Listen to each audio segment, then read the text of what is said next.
जाति की सबसे बड़ी विशेषता होती है कि विवाह है जाति के भीतर ही होना चाहिए। कुछ लोग इंटरकास्ट मैरिज को भी प्रोग्रेसिव स्टेप मानते हैं, लेकिन समाज का एक बड़ा तबका जाति के भीतर विवाह करने को ही उचित मानता है।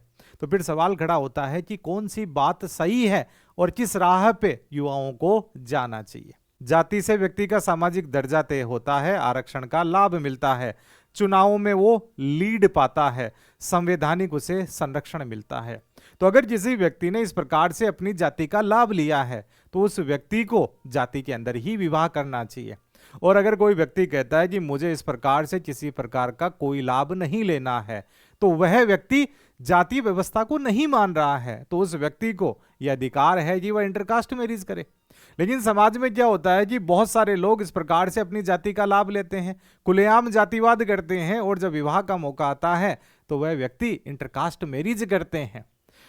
उसका नुकसान उस पर्टिकुलर जाति के आम जन को होता है जो जातिवाद नहीं करता है, लेकिन वह जातीय मान्यताओं को मानता है, जाति के मूल्यों को मानता है, और उस व्यक्ति ने उन लोगों को लीडर बनाया, उनको बड़ा सामाजिक दर्जा दिलाया।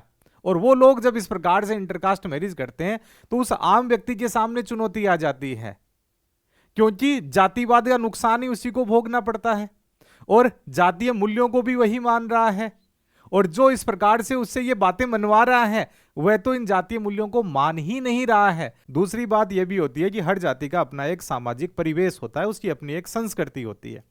तो जब व्यक्ति अपनी जाति के भीतर ही विवाह करता है तो उसकी संस्कृति में आपस के अंदर मिलान होता है, तो व्यक्तियों के सामने चुनौती नहीं आती, किसी प्रकार का संघर्ष नहीं होता। लेकिन जब वो इंटरकास्ट मैरिज करता है तो दो भिन्न प्रकार की संस्कृतियों का मिलन होता है। तो वहां पे अगर कोई व्यक्ति जातीय भाव से ओतप्रोत है और उसने इंटरकास्ट मैरिज कर ली तो उस व्यक्ति के सामने इस प्रकार की चुनौती आती है। अगर कोई व्यक्ति जातीय व्यवस्थाओं को नहीं मान रहा है तो वहां पे उस प्रकार से उस व्यक्ति के सामने ऐसी कोई सांस्कृतिक चुनौती भी नहीं आती है। तो व्यक्ति को यहाँ पे ये देखना होता है कि मेरे अंदर कितना जातीय भाव है। दूसरी बात ये आती है कि प्रेम तो किसी भी जाति के भीतर हो सकता है, तो वहां पर हमें उदाहरण लेना चाहिए भगवान श्री कृष्ण का। प्रेम राधा जी से था, विवाह रुक्मणी जी के साथ में हुआ। तो प्रेम और विवाह दोनों अलग चीज है। हमारे द्वारा ये मान लिया जाता है कि प्रेम होगा वहीं विवाह होगा,